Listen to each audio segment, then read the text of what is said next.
Why did Alif Shafak visit cemeteries to write about sex workers? The story behind a haunting novel. Turkish British author Alif Shafak is well known throughout the world for her culturally sophisticated and intensely sympathetic storytelling. Readers throughout the world have fallen in love with her books such as The 40 Rules of Love and The Bastard of Istanbul. Alif recently appeared on the London Top's book-themed talk show Kitabwala, where she discussed the personal experiences and sources of inspiration for her writing.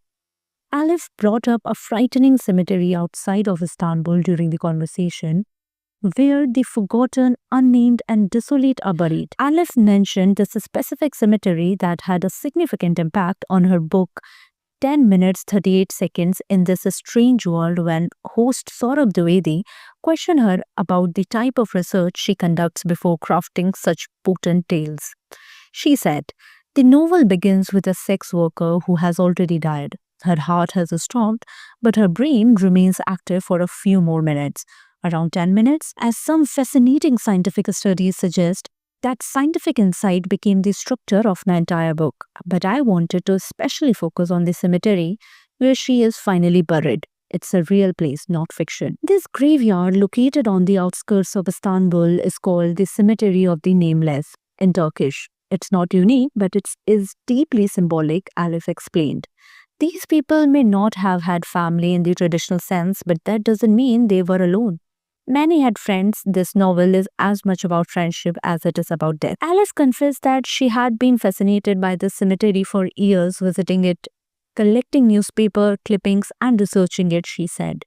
It's a heartbreaking place. Real human beings are buried there, often without ceremony, rituals, or even basic dignity. They are reduced to numbers. She added, "There are no tombstones, no flowers, no one visiting. You can't read the names because there are none, just scratched in numbers." As a writer, I wanted to do the exact opposite. I asked myself, can I pick just one of these numbers and make them human again? Give them a story, give them friends, and show the world that they were not alone. If you dig deeper into this cemetery's history, you will find people from all walks of life. Many of whom died in the 1980s and 1990s due to HIV-related illness. Because of this stigma, even their families rejected them. Many were buried here, including sex workers, abandoned children, newborns, suicide victims, and increasingly now refugees. Speaking about refugees, Alif reflected, "We often read about refugees who die trying to cross into Europe, but where do their bodies go? This is the place. It's an eerie, almost surreal ground where an Afghan refugee may be buried next to an abandoned baby or beside a sex worker." For Alif, the cemetery became a symbol of a forgotten world, she said. "I wanted to shed light on a place that no one talks about. We often talk about blood families, and if we have loving, caring ones, we should be grateful. But not everyone is that lucky. For those who are marginalized, their second family, their water family as I called it, becomes just as important." She explained, "Our water family includes our closest friends, sometimes just 5 or 6 people, not dozens. These are the ones who truly knows us, love us, and witnesses our journey. When we fall, they help us rise, and we do the same for them."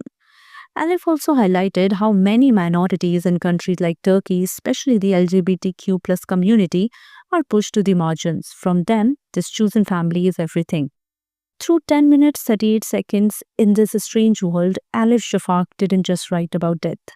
She wrote about love, friendship, dignity, and the importance of being seen even after life has left the body. For more updates, subscribe to our YouTube channel TSW News. News that reveal the truth.